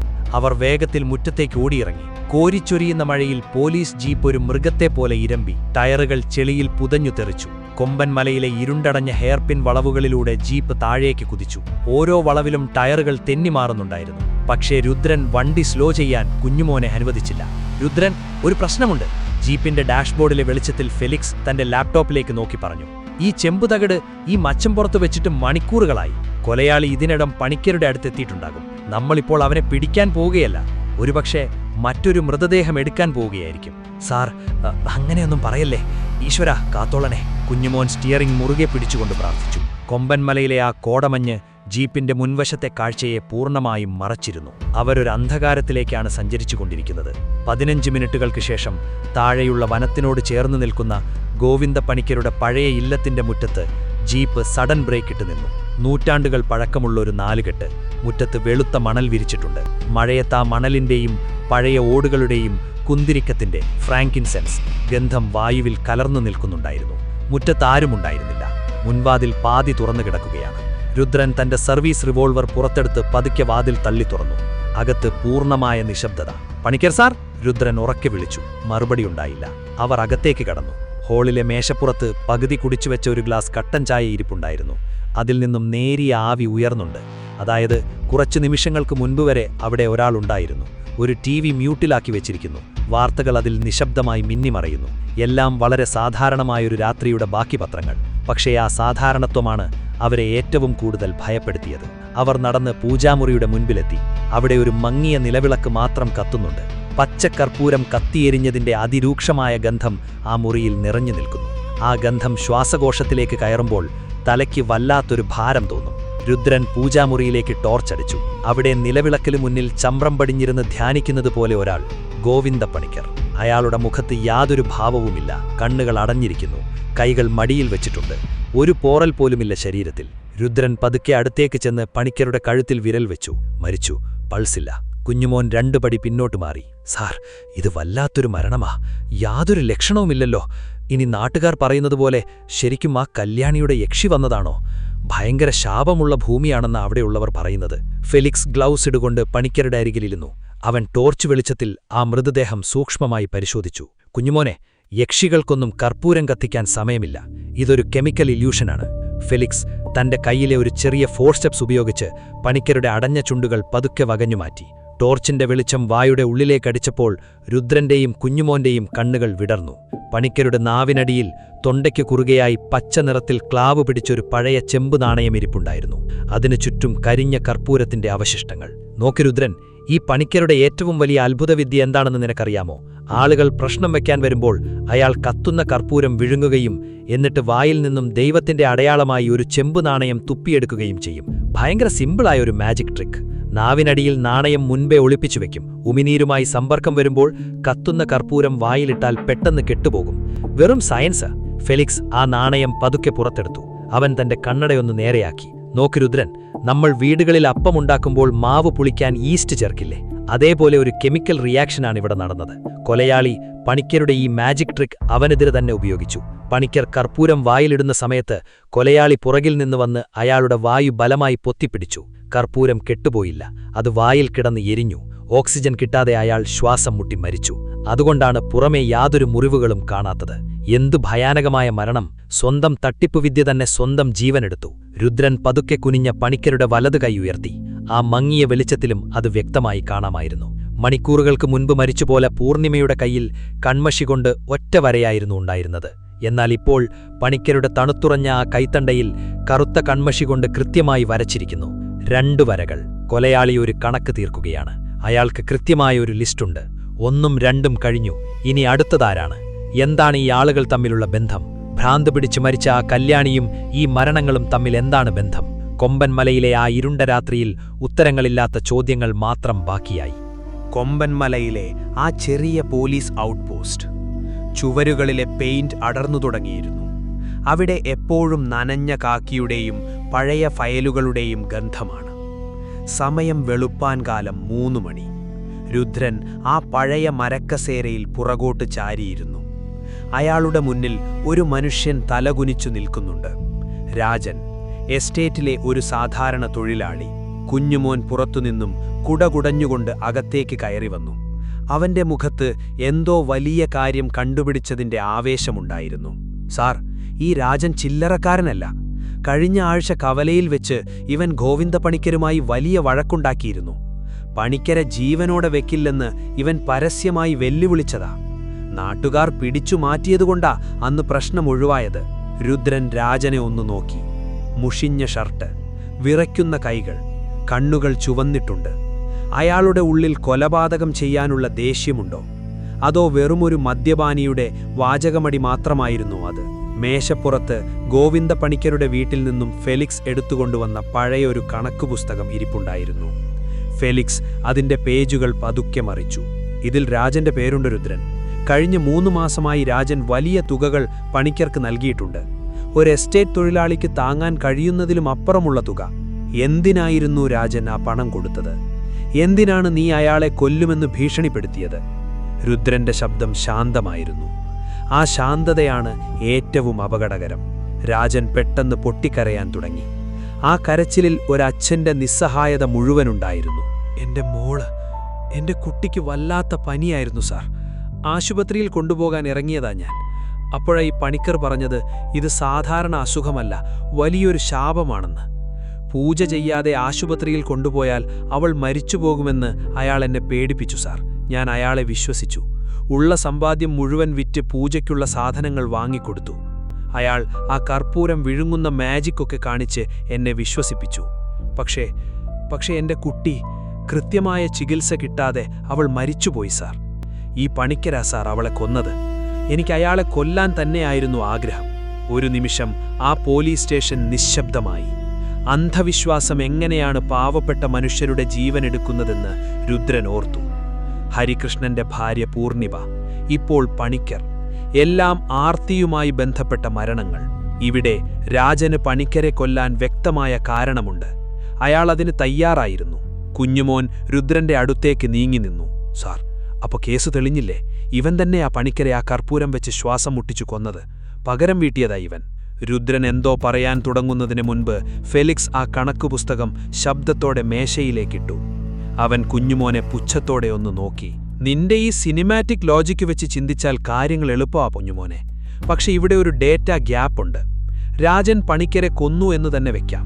അങ്ങനെയാണെങ്കിൽ രാജൻ എന്തിനാണ് പൂർണിമയെ കൊന്നത്? പൂർണിമയും രാജനും തമ്മിൽ യാതൊരു ബന്ധവുമില്ല. ഒരു വ്യക്തിവൈരാഗ്യത്തിൽ ഒരാൾ കൊലപാതകം നടത്തുമ്പോൾ അവർ ഒരിക്കലും ബന്ധമില്ലാത്ത മറ്റൊരിരയെ തിരഞ്ഞെടുക്കില്ല. രുദ്രൻ തലകുലുക്കി. അതൊരു പരമ്പരാ കൊലപാതകമാണ് രാജൻ. പൂർണിമയുടെ കയ്യിൽ 1 വര, പണിക്കരുടെ കയ്യിൽ 2 വര. നീയാണ് കൊലയാളിയെങ്കിൽ നീ എന്തിനാണ് പൂർണിമയെ കൊന്നത്? രാജൻ അന്തം വിട്ടുനിന്നു. സാർ, ഞാൻ ആരെയും കൊന്നിട്ടില്ല. പൂർണിമ കൊച്ചമ്മ മരിച്ച സമയത്ത് ഞാൻ ഇവിടെ തന്നെ ഉണ്ടായിരുന്നല്ലോ, ഈ സ്റ്റേഷനിലെ ലോക്കപ്പിൽ. കള്ളുകുടിച്ച് ബഹളമുണ്ടാക്കിയതിന് സാറുമാര് തന്നെയാ എന്നെ ഇന്നലെ രാത്രി മുഴുവൻ അകത്തിട്ടത്. കുഞ്ഞുമോൻ പെട്ടെന്ന് ജനറൽ ഡയറി തുറന്നു നോക്കി. അത് സത്യമായിരുന്നു. പൂർണിമ കൊല്ലപ്പെടുന്ന സമയത്ത് രാജൻ പൂർണ്ണമായും പോലീസ് കാവലിലായിരുന്നു. രാജന് പൂർണിമയെ കൊല്ലാൻ സാധിക്കില്ല. കൊലയാളി ഒരാൾ തന്നെയാണ്. അതായത് പണിക്കരെ കൊന്നതും രാജനല്ല. രാജൻ വെറുമൊരു വഴിതെറ്റിക്കൽ മാത്രമായിരുന്നു. രുദ്രൻ ദീർഘമായൊന്ന് ശ്വാസമയച്ചു. കേസ് വീണ്ടും ആദ്യത്തെ പോയിന്റിൽ തന്നെ എത്തി നിൽക്കുന്നു. ആ കൊലയാളി ആരാണെങ്കിലും അയാൾ കൊമ്പൻമലയിലെ ഓരോരുത്തരുടെയും രഹസ്യങ്ങൾ അറിയാവുന്ന ആളാണ്. രാജനെ പോകാൻ അനുവദിച്ചുകൊണ്ട് രുദ്രൻ തിരിഞ്ഞു നടക്കാൻ തുടങ്ങി. അപ്പോഴാണ് രാജൻ വാതിൽക്കൽ നിന്ന് പതുക്കെ ചോദിച്ചത്. സാർ, പണിക്കരുടെ ആ കർപ്പൂരം വിഴുങ്ങുന്ന വിദ്യ അതൊരു കള്ളത്തരമാണെന്ന് വേറെ ആർക്കെങ്കിലും അറിയാമോ? അതായത് പുറത്തുനിന്നും വന്ന ആർക്കെങ്കിലും? രുദ്രൻ പെട്ടെന്ന് തിരിഞ്ഞു. എന്താ നീ ഉദ്ദേശിച്ചത്? അല്ല സാർ, കഴിഞ്ഞ ദിവസം കവലയിലെ ഷാപ്പിൽ വെച്ച് ഒരാൾ എനിക്ക് കുറച്ച് കള്ള് വാങ്ങിത്തന്നു. ഗൾഫിൽ നിന്നും ഈ അടുത്ത് നാട്ടിൽ വന്നതാ. വളരെ ശാന്തനായൊരു മനുഷ്യൻ. അയാൾ എന്നോട് കുറേ നേരം പണിക്കരുടെ കാര്യങ്ങൾ ചോദിച്ചറിഞ്ഞു. പ്രത്യേകിച്ച് പണിക്കർ എങ്ങനെയാണ് ആ കർപ്പൂരം വിഴുങ്ങുന്ന മാജിക് കാണിക്കുന്നത് എന്ന്. രുദ്രനും ഫെലിക്സും പരസ്പരം നോക്കി. കൊലയാളി പണിക്കരുടെ മരണരീതി നേരത്തെ തന്നെ പ്ലാൻ ചെയ്തിരുന്നു. അയാൾ പണിക്കരുടെ മാജിക് ട്രിക്ക് എങ്ങനെയാണ് പ്രവർത്തിക്കുന്നതെന്ന് പഠിക്കുകയായിരുന്നു. ആരായിരുന്നു അയാൾ? എന്തായിരുന്നു അയാളുടെ പേര്? രുദ്രന്റെ ശബ്ദത്തിൽ വലിയൊരു മാറ്റമുണ്ടായിരുന്നു. പേരെനിക്കറിയില്ല സാർ, പക്ഷേ അയാളുടെ ഭാര്യ കുറച്ചു മാസങ്ങൾക്ക് മുൻപ് ഇവിടെ വെച്ച് ഭ്രാന്ത് പിടിച്ചു മരിച്ചതാണെന്ന് അയാൾ പറഞ്ഞു. ഭ്രാന്ത് പിടിച്ചു മരിച്ചവൾ കല്യാണി. അപ്പോൾ ആ അദൃശ്യനായ കൊലയാളി അത് കല്യാണിയുടെ ഭർത്താവാണ്. അയാൾ തിരികെ വന്നിരിക്കുന്നു. തൻ്റെ ഭാര്യയുടെ ഭ്രാന്തിനും മരണത്തിനും കാരണക്കാരായ എല്ലാവരെയും തേടിപ്പിടിച്ച് അവൻ കണക്ക് ചോദിക്കാൻ തുടങ്ങിയിരിക്കുന്നു. ഇനി അടുത്തതാരാണ്? പോലീസ് ഔട്ട്പോസ്റ്റിലെ മരബെഞ്ചിലിരിക്കുമ്പോൾ പുറത്ത് കനത്ത മഴ പെയ്യുന്നുണ്ടായിരുന്നു. കാപ്പിപ്പൊടിയുടെയും നനഞ്ഞ മണ്ണിന്റെയും മണം ആ മുറിയിലാകെ പടർന്നു. കുഞ്ഞുമോൻ തന്റെ പോക്കറ്റിൽ നിന്ന് ഒരു ചെറിയ പാക്കറ്റ് പരിപ്പുവട പുറത്തെടുത്തു. സാറേ, ഇതിവിടത്തെ ഫേമസ് ആണ്. ഒരു പരിപ്പുവട കഴിച്ചാൽ എല്ലാ വിഷമവും മഴും. കുഞ്ഞുമോൻ ഫെലിക്സിന് നേരെ പാക്കറ്റ് നീട്ടി. ഫെലിക്സ് ഒരു ഡിസ്പോസിബിൾ ഗ്ലൗസ് ഇട്ട കൈകൊണ്ട് ആ പാക്കറ്റിലേക്ക് നോക്കി. Kunjumon, do you realise the amount of trans fats in this? ഈ വടയുണ്ടാക്കുന്നത് മിക്കവാറും 3-4 തവണ ഉപയോഗിച്ച എണ്ണയിലായിരിക്കും. Heating oil above it smoke point creates toxic compounds like acrolein. This is a cardiac അറസ്റ്റിന്റെ ബാഗ്. കുഞ്ഞുമോനൊന്ന് ചിരിച്ചു. സാറേ, ഈ ഗ്രാമത്തിൽ ആർക്കും കാർഡിയാക് അറസ്റ്റ് വരാറില്ല. കാരണം അവർ ഈ വടയും കഴിച്ച് കുന്നും മലയും കയറുന്നവരാണ്. രുദ്രൻ നായർ തന്റെ കസേരയിൽ ചാരിയിരുന്ന് മഴയിലേക്ക് നോക്കി. പരിപ്പുവട, അത് കേരള പോലീസിന്റെ ഔദ്യോഗിക സ്നാക്കാണ്. ഇതിൽ എത്രയോ ക്രിമിനലുകളുടെ രഹസ്യങ്ങൾ ഒളിഞ്ഞിരിക്കുന്നുണ്ടാകും. ലോക്കപ്പിൽ കിടക്കുന്നവൻ ഒരു പരിപ്പുവട കിട്ടിയാൽ എല്ലാം തുറന്നു പറയും. അതൊരു വല്ലാത്ത സൈക്കോളജിയാണ്. കുഞ്ഞുമോൻ ഉത്സാഹത്തോടെ പറഞ്ഞു. അത് ശരിയാ സാറേ. ഇടുക്കിയിലെ ഒരു തടിക്കള്ളന്റെ കഥ കേട്ടിട്ടുണ്ടോ? അവനൊരിക്കൽ മലബാറിൽ പോയി. അവിടത്തെ സ്നേഹവും സൽക്കാരവും കണ്ട് അവൻ കള്ളനാണെന്ന കാര്യം തന്നെ മറന്നുപോയി. ഒരു വീട്ടിൽ കക്കാൻ കയറിയ അവൻ അവിടത്തെ ഉമ്മ ഉണ്ടാക്കിയ പത്തിരിയും പോത്തിറച്ചിയും കഴിച്ച് മയങ്ങി അവിടെ തന്നെ കിടന്നുറങ്ങിപ്പോയി. പിറ്റേന്ന് രാവിലെ വീട്ടുകാരവനെ വിളിച്ചുണർത്തി ചായ കൊടുത്തു പറഞ്ഞു, മോനെ, നീ വന്ന കാര്യം നടന്നില്ലല്ലോ, ഇതാ ഈ തടിയെടുത്തോന്ന്. അതാണ് മലബാർ. ഫെലിക്സ് തലകുലുക്കി. That is not a hospitality Kunjumon, that is an anomaly in criminal psychology. പക്ഷെ ഗൾഫിന്റെ കാര്യം അങ്ങനെയല്ല. എൻ്റെ ഒരു കസിൻ ദുബായിലുണ്ട്. അവൻ എനിക്ക് അയച്ചു തരുന്ന ചില ഗാഡ്ജറ്റ്സ് ഉണ്ടല്ലോ, അതൊക്കെ കണ്ടാൽ സാറ് ഞെട്ടും. Clinical devices that can measure your stress levels just by looking at your retina. കേരളത്തിന്റെ ഇക്കോണമി തന്നെ ഈ ഗൾഫ് പണത്തിലാണ് നിൽക്കുന്നത്. പക്ഷെ അതോടൊപ്പം നമ്മുടെ കൾച്ചറും മാറുന്നു.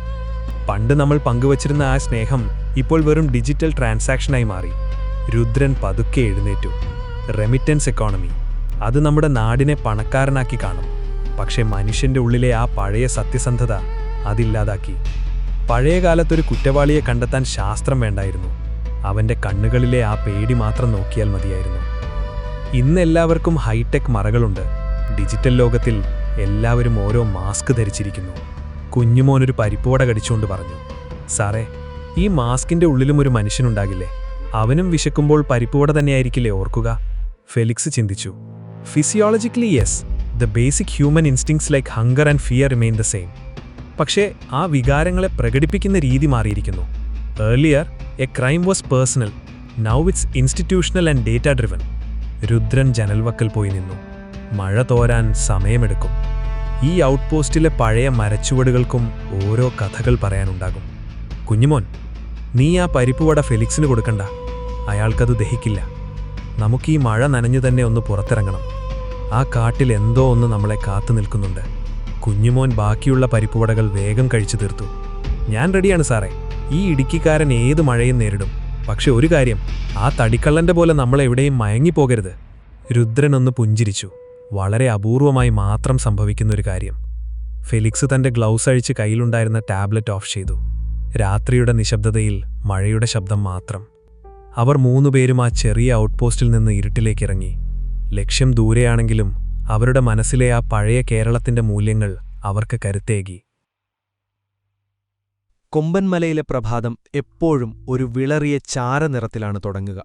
പോലീസ് ജീപ്പ് ഇപ്പോൾ സഞ്ചരിക്കുന്നത് ഒരു കാട്ടുപാതയിലൂടെയാണ്. തൊട്ടപ്പുറത്ത് ഹരികൃഷ്ണന്റെ വട്ടത്തിൽ എസ്റ്റേറ്റാണ്. അവിടെ ടാർ ചെയ്ത റോഡുകളും വെട്ടിയൊതുക്കിയ പുൽത്തകടികളുമാണ്. എന്നാൽ ഈ 5 ഏക്കർ ഭൂമിയിലേക്ക് കടക്കുമ്പോൾ പെട്ടെന്ന് ലോകം മാറുന്നു. കാട് കയറിയ ഏലച്ചെടികൾ, പായൽ പിടിച്ച മരങ്ങൾ, വായുവിൽ അഴുകിയ റബ്ബറിലകളുടെ ഗന്ധം. ഇതാണ് കല്യാണിയുടെ ഭൂമി. ഒരു കാലത്ത് കൊമ്പൻമലയിലെ ഏറ്റവും ഫലഭൂയിഷ്ടമായ ഇടം. ഇപ്പോൾ ഇതൊരു ശവപ്പറമ്പ് പോലെ ശൂന്യമാണ്. ജീപ്പ് ചെന്ന് നിന്നത് ഒരു പഴയ ഒറ്റനില വീടിന്റെ മുറ്റത്താണ്. വർഷങ്ങളായി പെയിന്റടിക്കാത്ത മരത്തൂണുകളുള്ള ഒരു വീട്. അതിന്റെ ജനലുകളെല്ലാം കാട്ടുചെടികൾ പടർന്നു കയറി മൂടിയിരിക്കുന്നു. ഇവിടെയാണ് കല്യാണിക്ക് ഭ്രാന്ത് പിടിച്ചതെന്നും ഈ വീടിന്റെ ഇരുട്ടിലിരുന്ന് അവൾ അലറിക്കരഞ്ഞിരുന്നുവെന്നുമാണ് നാട്ടുകാർ പറയുന്നത്. രുദ്രൻ ജീപ്പിൽ നിന്നിറങ്ങി. കുഞ്ഞുമോൻ ഒരു വലിയ ഇരുമ്പ് കമ്പി ഉപയോഗിച്ച് ആ മുൻവാതിലിലെ തുരുമ്പിച്ച വലിയ പൂട്ട് അടിച്ചു തകർത്തു. വാതിൽ തുറന്നപ്പോൾ അവരെ എതിരേറ്റത് അതിഭീകരമായ ഒരു നിശബ്ദതയാണ്. ആ വീടിനുള്ളിലെ വായുവിന് ഒരു പ്രത്യേക ഭാരമുണ്ടായിരുന്നു. മാസങ്ങളായി ആരും തുറക്കാത്തതുകൊണ്ട് പൊടിപ്പടലങ്ങൾ തറയിൽ ഒരു നേർത്ത പാട പോലെ വീണുകിടക്കുന്നുണ്ട്. രുദ്രൻ പതുക്കെ ഉള്ളിലേക്ക് നടന്നു. ആ വീടിനുള്ളിൽ ഒരു ഭ്രാന്തിയുടെ ലക്ഷണങ്ങളൊന്നും അയാൾക്ക് കാണാൻ കഴിഞ്ഞില്ല. പകരം പെട്ടെന്നൊരു ദിവസം ജീവിതം നിർത്തിവെച്ചു പോകേണ്ടി വന്ന ഒരു സാധാരണക്കാരിയുടെ ഓർമ്മകളായിരുന്നു അവിടെ. മേശപ്പുറത്ത് പകുതി വായിച്ചു മടക്കിവെച്ച ഒരു മലയാളം വാരിക.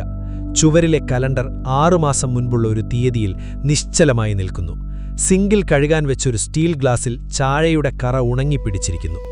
കുടുംബം നോക്കാൻ ഭർത്താവ് പ്രഭാകരൻ ഗൾഫിലേക്ക് പോയപ്പോൾ ഈ വലിയ വീട്ടിൽ അവൾ ഒറ്റയ്ക്കായിരുന്നു. അടുത്ത ദിവസത്തേക്ക് പച്ചക്കറി അരിയാൻ വെച്ചിരുന്ന ഒരു പാത്രം അടുക്കളയിലുണ്ട്. നാളെയെക്കുറിച്ച് കൃത്യമായ പ്ലാനിംഗ് ഉള്ള ഒരു സ്ത്രീക്ക് പെട്ടെന്നൊരു രാത്രി എങ്ങനെയാണ് ഭ്രാന്ത് പിടിക്കുക? രുദ്രന്റെ മനസ്സിൽ ചോദ്യങ്ങൾ പെരുകി. ഫെലിക്സ് ഹാളിലെ പഴയ ഒരു മരയലമാര തുറന്ന് ചില കടലാസുകൾ പരിശോധിക്കുകയായിരുന്നു. പെട്ടെന്ന് അവന്റെ മുഖത്തൊരു തെളിച്ചമുണ്ടായി. രുദ്രൻ, ഇങ്ങോട്ട് നോക്ക്. ഫെലിക്സ് ഒരു പഴയ ലാൻഡ് സർവേ മാപ്പ് നിവർത്തിവെച്ചു. ഹരികൃഷ്ണന്റെ റിസോർട്ട് പ്രോജക്റ്റിന്റെ അതിർത്തികൾ നോക്ക്. ആ എസ്റ്റേറ്റ് പൂർണ്ണമായും ഒരു വൃത്തം പോലെയാണ്. എന്നാൽ ആ വൃത്തത്തിന്റെ കൃത്യം നടുവിലാണ് കല്യാണിയുടെ ഈ 5 ഏക്കർ ഭൂമി. ഇതൊരു ദ്വീപ് പോലെയാണ്. ഈ ഭൂമി കൂടി കിട്ടിയാൽ മാത്രമേ ഹരികൃഷ്ണന് അയാളുടെ റിസോർട്ടിലേക്ക് പ്രധാന റോഡ് വെട്ടാൻ കഴിയൂ. ഇതിനുവേണ്ടി അയാൾ കല്യാണിക്ക് വലിയ തുകകൾ വാഗ്ദാനം ചെയ്തിരുന്നു. പക്ഷേ അവൾ ഈ ഭൂമി വിൽക്കാൻ തയ്യാറായില്ല. രുദ്രന്റെ താടിയെല്ലുകൾ മുറുകി.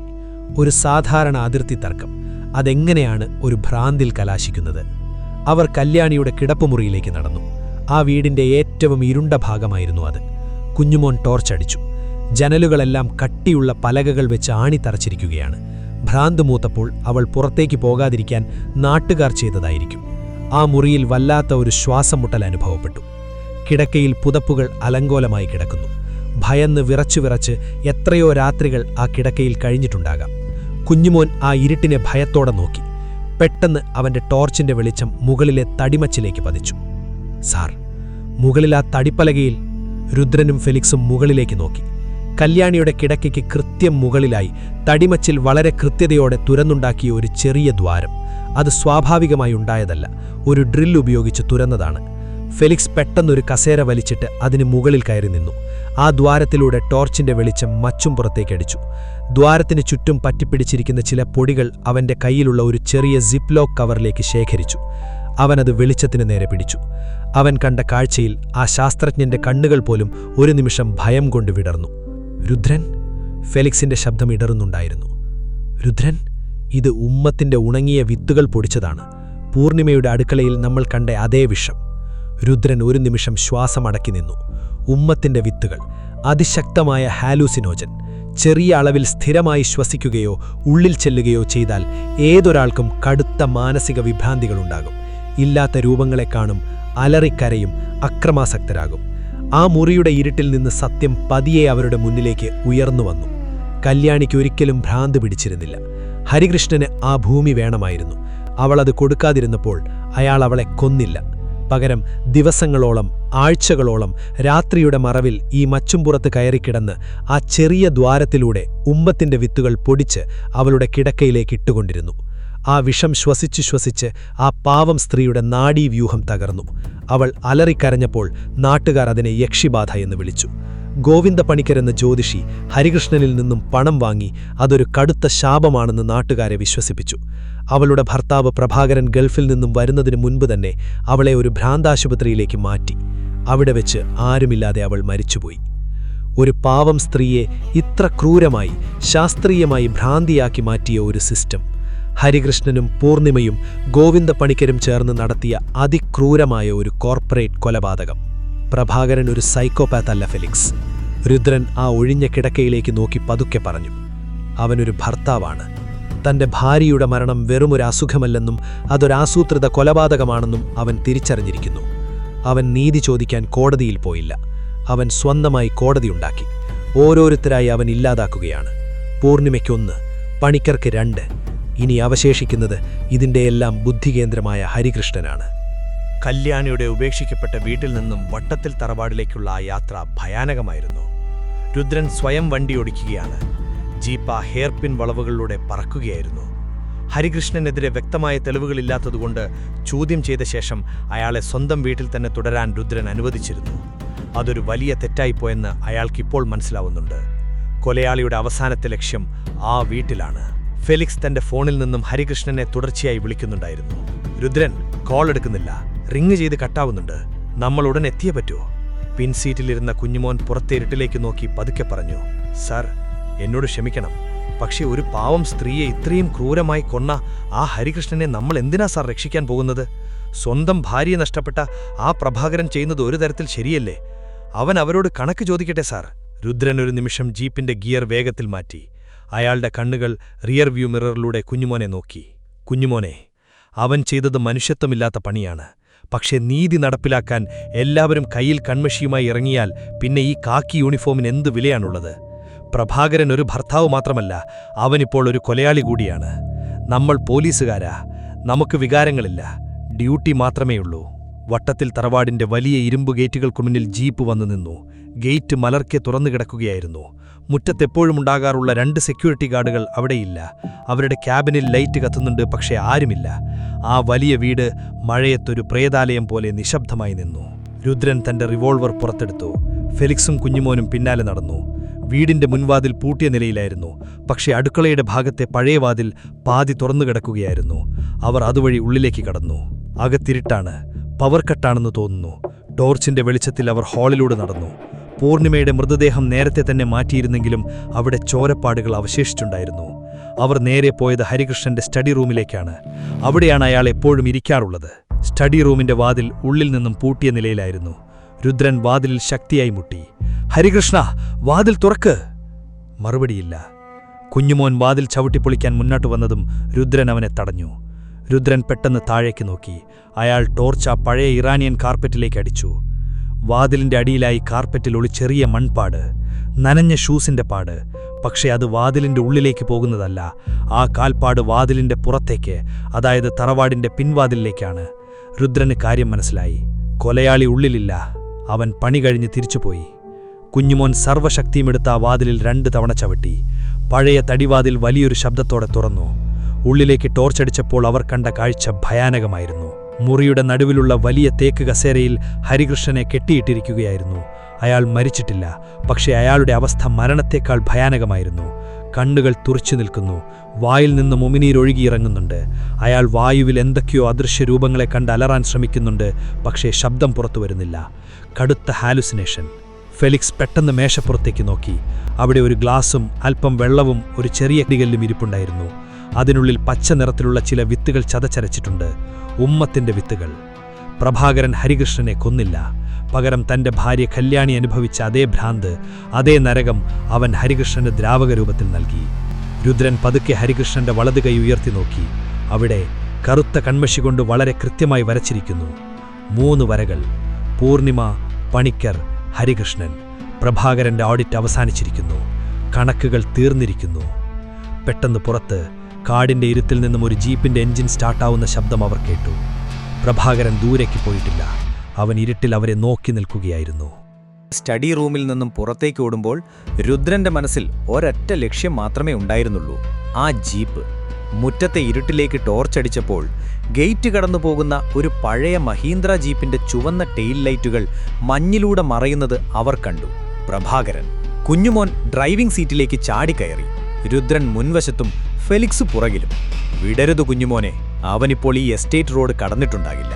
രുദ്രന്റെ ശബ്ദം ജീപ്പിന്റെ എഞ്ചിനിരമ്പലിനേക്കാൾ മൂർച്ചയുള്ളതായിരുന്നു.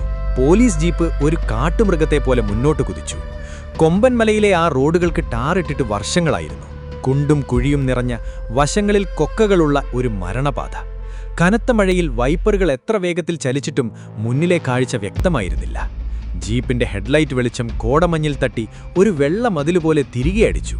മുന്നിൽ പോകുന്ന ആ ചുവന്ന വെളിച്ചം മാത്രം അവർ ലക്ഷ്യമാക്കി. ടയറുകൾ ചളിയിൽ പുതയുന്നതും ബ്രേക്ക് പിടിക്കുമ്പോൾ കരിഞ്ഞ റബ്ബറിന്റെയും ആസ്ബസ്റ്റോസിന്റെയും ഗന്ധം ആ തണുത്ത കാറ്റിൽ കലരുന്നതും അവർ അറിഞ്ഞു. ഒരു കൊടുംവളവെത്തിയപ്പോൾ കുഞ്ഞുമോൻ പെട്ടെന്ന് ബ്രേക്ക് ചവിട്ടി. ജീപ്പിന്റെ പിൻഭാഗമൊന്ന് തെന്നിമാറി കൊക്കയുടെ വക്കോളം എത്തി നിന്നു. സാർ, വണ്ടി പാളുകയാ. ഈ മഴയത്ത് അവനെ പിടിക്കാൻ നോക്കുന്നത് ആത്മഹത്യയാ സാർ. അവൻ വണ്ടി ഓടിക്കുന്നത് രക്ഷപ്പെടാൻ വേണ്ടിയല്ല, മരിക്കാൻ വേണ്ടിയാ. പിൻസീറ്റിൽ നിന്നും ഫെലിക്സ് തന്റെ ലാപ്ടോപ്പ് ബാഗ് മുറുകെ പിടിച്ചുകൊണ്ട് പറഞ്ഞു. അല്ല കുഞ്ഞുമോൻ, അവൻ പാനിക്കായിട്ടല്ല വണ്ടി ഓടിക്കുന്നത്. അവന്റെ ജീപ്പിന്റെ സ്പീഡും വളവുകൾ എടുക്കുന്ന രീതിയും നോക്ക്. വളരെ പ്രിസൈസാണ്, വളരെ കാൽക്കുലേറ്റഡ് ആണ്. അവൻ രക്ഷപ്പെടാൻ ശ്രമിക്കുകയല്ല രുദ്രൻ, അവൻ നമ്മളെ എവിടേക്കോ കൊണ്ടുപോവുകയാണ്. രുദ്രൻ മുന്നിലെ ഇരുട്ടിലേക്ക് തന്നെ നോക്കിയിരുന്നു. അവൻ എവിടേക്കാ പോകുന്നതെന്ന് എനിക്കറിയാം. വണ്ടിയെടുക്ക്. പെട്ടെന്ന് ആ ചുവന്ന ടെയിൽ ലൈറ്റുകൾ ഹൈവേയിൽ നിന്നും വലത്തേക്ക് തിരിഞ്ഞു. അതൊരു റോഡായിരുന്നില്ല, ഏലക്കാടുകൾക്കിടയിലൂടെയുള്ള ഒരു പഴയ മൺപാത. പോലീസ് ജീപ്പും ആ വഴിയിലേക്ക് തിരിഞ്ഞു. വണ്ടിയുടെ വശങ്ങളിൽ കാട്ടുചെടികൾ ഉരസുന്ന ശബ്ദം. വഴി അവസാനിക്കുന്നിടത്ത് വലിയൊരു ഇരുമ്പ് ഗേറ്റ് അവർ കണ്ടു. അത് തുറന്നു കിടക്കുകയായിരുന്നു. ജീപ്പ് ആ ഗേറ്റ് കടന്ന് ഉള്ളിലേക്ക് കയറിയതും രുദ്രൻ ആ സ്ഥലം മനസ്സിലായി. മണിക്കൂറുകൾക്ക് മുമ്പ് അവർ വന്നുപോയ ഇടം. കല്യാണിയുടെ 5 ഏക്കർ ഭൂമി, ഉപേക്ഷിക്കപ്പെട്ട ആ തറവാട്. ആ പഴയ വീട്ടിന്റെ മുറ്റത്ത് വെളിച്ചമണച്ച നിലയിൽ പ്രഭാകരന്റെ ജീപ്പ് നിർത്തിവെച്ചിട്ടുണ്ടായിരുന്നു. ടയറുകളിൽ നിന്നും പുകയുയരുന്നുണ്ട്. പക്ഷേ വണ്ടിക്കുള്ളിൽ ആരുമില്ല. രുദ്രൻ തോക്ക് പുറത്തെടുത്തു. അവർ ആ പഴയ വീട്ടിന്റെ പിൻഭാഗത്തേക്ക് നടന്നു. അവിടെ കാട് കയറിക്കിടക്കുന്ന ഒരു പറമ്പാണ്. ടോർച്ചിന്റെ വെളിച്ചം അവിടെ വീണപ്പോൾ ഒരു ചെറിയ കല്ലറ അവർ കണ്ടു. കല്യാണിയുടെ കുഴിമാടം. ഭ്രാന്തിയായി മുദ്ര കുത്തപ്പെട്ട് ഈ മണ്ണിലൊടുങ്ങിയവൾ. ആ കുഴിമാടത്തിനു മുൻപിൽ കോരിച്ചൊരിയുന്ന മഴയത്ത് അനങ്ങാതെ നിൽക്കുകയായിരുന്നു അയാൾ. പ്രഭാകരൻ. പ്രഭാകരൻ, കൈകൾ ഉയർത്തിപ്പിടിക്കൂ, അനങ്ങരുത്. രുദ്രന്റെ ശബ്ദം ആ കാറ്റിലും വളരെ വ്യക്തമായി കേൾക്കാമായിരുന്നു. പ്രഭാകരൻ പതുക്കെ തിരിഞ്ഞു നിന്നു. ആ മനുഷ്യന്റെ മുഖത്ത് യാതൊരു ഭാവവുമില്ലായിരുന്നു. ദേഷ്യമില്ല, സങ്കടമില്ല. ജീവിക്കാൻ ബാക്കിയുള്ള ഒരു മനുഷ്യന്റെ മുഖമായിരുന്നില്ല അത്. എല്ലാം പൂർത്തിയാക്കിയ ഒരു ശൂന്യത മാത്രം. അയാളുടെ കൈകളിൽ ആയുധങ്ങൾ ഉണ്ടായിരുന്നില്ല. കുഞ്ഞുമോൻ വേഗത്തിൽ ചെന്ന് പ്രഭാകരനെ പിടിച്ച് തിരിച്ചു വിലങ്ങുവയ്ക്കാൻ ശ്രമിച്ചു. എന്നാൽ പ്രഭാകരൻ ചെറുത്തുനിന്നില്ല. അയാൾ തന്റെ വലതുകൈ പതുക്കെ രുദ്രന് നേരെ നീട്ടി. അതിൽ നനഞ്ഞു കുതിർന്ന ഒരു പഴയ ഫയലുണ്ടായിരുന്നു, ഒരു ഡയറി. എന്റെ കല്യാണി ഭ്രാന്തിയായിരുന്നില്ല സാർ. പ്രഭാകരന്റെ ശബ്ദം ഒരു അടക്കം പറച്ചിൽ പോലെയായിരുന്നു. ഈ 5 ഏക്കർ ഭൂമി ഹരികൃഷ്ണൻ സ്വന്തമാക്കിയത് അവളെയൊന്ന് പേടിപ്പിച്ചിട്ടല്ല, ഒരു ഗ്രാമത്തെ മുഴുവൻ വിലക്കെടുത്താണ്. എന്റെ കണക്കുകൾ തീർന്നു സാർ. ഹരികൃഷ്ണനും പണിക്കരും ആ പൂർണിമയും. പക്ഷെ സാർ ഈ ഡയറി ഒന്ന് നോക്കണം. ഈ ഭൂമി ഇടപാടിനു പിന്നിൽ അവർ 3 പേർ മാത്രമല്ല. എന്റെ കല്യാണിയെ ഭ്രാന്തിയാക്കാൻ കൂട്ടുനിന്ന 4ാമതൊരാൾ കൂടിയുണ്ട്. സാറുമാർക്ക് വളരെ വേണ്ടപ്പെട്ട ഒരാൾ. രുദ്രൻ ആ ഡയറി വാങ്ങി ടോർച്ചടിച്ചു നോക്കി. മഴവെള്ളം വീണ് മങ്ങിയ ആ പേജിലെ ഒപ്പും പേരും കണ്ടതും രുദ്രന്റെയും ഫെലിക്സിന്റെയും ശ്വാസം ഒരു നിമിഷം നിലച്ചുപോയി. 4ാമത്തെ ഇര. അയാൾ അവരിൽ ഒരാളായിരുന്നു. അവർ ജീപ്പിനുള്ളിൽ കാത്തിരിക്കുകയായിരുന്നു. പുറത്ത് കാറ്റുവീശുന്നു. മരങ്ങൾ പരസ്പരം മന്ത്രിക്കുന്നതുപോലെ തോന്നി. അന്തരീക്ഷത്തിൽ ഒരു പിരിമുറുക്കം. ആ നിശബ്ദതയെ ഭേദിച്ചുകൊണ്ട് കുഞ്ഞുമോൻ ചോദിച്ചു, സാറേ, ഈ ഭ്രമയുഗം സിനിമ കണ്ടോ? ആ ചാത്തനും കൊടുമൺ പോറ്റിയും. അതൊക്കെ കാണുമ്പോൾ എനിക്ക് വല്ലാത്തൊരു പേടി തോന്നും. ഈ ലോകമങ്ങനെയങ്ങ് ഇരുണ്ടുപോകുമോ? ഫെലിക്സ് തന്റെ ലാപ്ടോപ്പ് ഒന്നും മടക്കി. ഭ്രമയുഗം ഒരു ബ്ലാക്ക് ആൻഡ് വൈറ്റ് മൂവിയാണ് Kunjumon. And that's the genius of it. Black and white എന്നത് ഫോറൻസിക് ട്രൂത്തിന്റെ ബൈനറി നേച്ചറാണ്. ഒന്നുകിൽ അത് സത്യം, അല്ലെങ്കിൽ അത് നുണ. ഗ്രേ ഏരിയകൾക്ക് അവിടെ സ്ഥാനമില്ല. ചാത്തൻ എന്നത് നമ്മുടെ ഉള്ളിലെ ഇരുണ്ട വശങ്ങളുടെ ഒരു രൂപകം മാത്രമാണ്. കുഞ്ഞുമോൻ ഒന്ന് നെറ്റിച്ചുളിച്ചു. രൂപകമൊന്നും എനിക്കറിയില്ല സാറേ, പക്ഷെ ആ ഇരുട്ടിൽ കാണുന്ന ആ രൂപങ്ങൾ. നമ്മുടെ ഈ ഇൻവെസ്റ്റിഗേഷനിലും നമ്മൾ അങ്ങനെ ഓരോ രൂപങ്ങളെ തേടിയല്ലേ നടക്കുന്നത്? രുദ്രൻ നായർ ജനാലയിലൂടെ പുറത്തെ കുന്നുകളിലേക്ക് നോക്കി. പണ്ട് കേരളം ബ്ലാക്ക് ആൻഡ് വൈറ്റ് ആയിരുന്നു കുഞ്ഞുമോൻ. പച്ചയായ മനുഷ്യർ, പച്ചയായ സത്യങ്ങൾ. ഇന്നെല്ലാം കളറാണ്. പക്ഷെ ആ കളറുകൾക്കുള്ളിൽ വലിയ ചതികളുണ്ട്. നമ്മൾ ഡിജിറ്റൽ യുഗത്തിലാണ് ജീവിക്കുന്നത്. പക്ഷെ നമ്മുടെ ഹൃദയങ്ങൾ ഇപ്പോഴും ആ പഴയ അനലോഗ് കാലത്താണ്. അതുകൊണ്ടാണ് നമുക്ക് വേദനിക്കുന്നത്. ഫെലിക്സ് ഗൗരവത്തോടെ പറഞ്ഞു.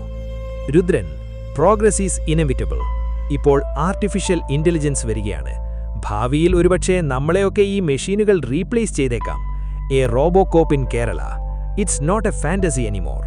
ഡാറ്റ വിശകലനം ചെയ്യാൻ ഒരു മെഷീന് നമ്മളെക്കാൾ വേഗത്തിൽ സാധിക്കും. കുഞ്ഞുമോൻ ആകെ അസ്വസ്ഥനായി. റോബോട്ട് പോലീസോ? സാറേ, അവൻ എങ്ങനെ ഒരു പരിപ്പുവടയുടെ മണമറിയാൻ പറ്റും? അവൻ എങ്ങനെ ഒരു അമ്മയുടെ കരച്ചിൽ കാണുമ്പോൾ സങ്കടം വരും? ഒരു റോബോട്ടിന് ഒരിക്കലും നമ്മുടെ ഈ ഫീലിംഗ്സ് ഉണ്ടാകില്ല സാറേ. രുദ്രൻ ഒരു ചെറിയ പുഞ്ചിരിയോടെ കുഞ്ഞുമോനെ നോക്കി. അതാണ് കുഞ്ഞുമോൻ നീ പറഞ്ഞ പോയിന്റ്. ഡേറ്റയ്ക്ക് സത്യം പറയാൻ പറ്റും, പക്ഷേ നീതി നടപ്പിലാക്കാൻ മനുഷ്യൻ തന്നെ വേണം. അവന്റെ പാപബോധത്തെ തൊട്ടുണർത്തിയാണ്. അതൊരു മെഷീന് സാധിക്കില്ല.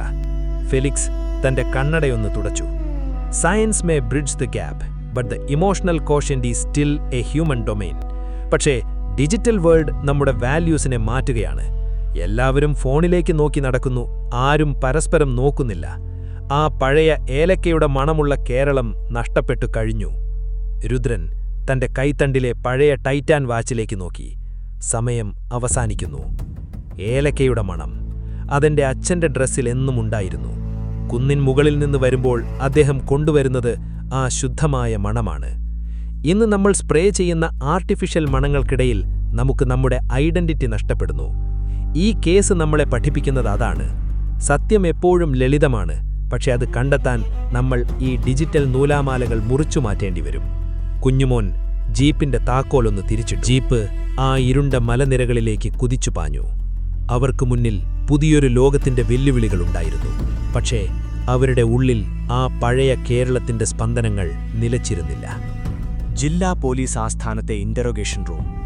വെളുത്ത ലൈറ്റിന്റെ ആ തണുപ്പിൽ പ്രഭാകരൻ ശാന്തനായിരിക്കുകയായിരുന്നു. കൈകളിൽ വിലങ്ങുണ്ടെങ്കിലും അയാളുടെ ശരീരഭാഷയിൽ ഒരു തടവുകാരന്റെ ഭയമില്ലായിരുന്നു. എല്ലാം ചെയ്തു തീർത്ത ഒരുവന്റെ ശൂന്യത മാത്രം. രുദ്രൻ അയാൾക്ക് നേരെ ഒരു ഗ്ലാസ് കട്ടൻ ചായ നീട്ടി. അവനത് നിരസിച്ചു. ടേബിളിന്റെ അപ്പുറത്ത് ആ ഡയറി ഉണങ്ങാൻ വെച്ചിട്ടുണ്ടായിരുന്നു. അതിലെ അവസാനത്തെ പേജിലെ ആ പേര് ഫെലിക്സ് വീണ്ടും വീണ്ടും വായിച്ചു. ഡോക്ടർ വേണു, ജില്ലയിലെ ഏറ്റവും വലിയ സൈക്യാട്രിസ്റ്റ്, സർക്കാർ അസൈലത്തിന്റെ ചീഫ് മെഡിക്കൽ ഓഫീസർ. ഹരികൃഷ്ണൻ എന്റെ കല്യാണിയെ കൊണ്ടുപോയി തള്ളിയത് ഇയാളുടെ ഡിപ്പാർട്ട്മെന്റിലാണെന്ന് ഈ ഡയറിയിലുണ്ട്. പക്ഷേ പ്രഭാകരൻ, ഒരു ഡോക്ടർക്ക് എങ്ങനെയാണ് ഇതിൽ പങ്കാളിയാകാൻ കഴിയുക? പ്രഭാകരൻ പതുക്കെ തലയുയർത്തി. ആ കണ്ണുകളിൽ ഒരു വല്ലാത്ത തണുപ്പുണ്ടായിരുന്നു. സാറിനറിയാമോ, ഹരികൃഷ്ണൻ എന്റെ ഭാര്യയെ ഉമ്മത്തിന്റെ വിഷം കൊടുത്തു പേടിപ്പിച്ചു. ഗോവിന്ദപ്പണിക്കർ അവൾക്ക് യക്ഷി ബാധിച്ചതാണെന്ന് നാട്ടുകാരെ വിശ്വസിപ്പിച്ചു. പക്ഷെ അതുകൊണ്ട് മാത്രം അവൾക്ക് ആ 5 ഏക്കർ ഭൂമി നഷ്ടപ്പെടില്ല.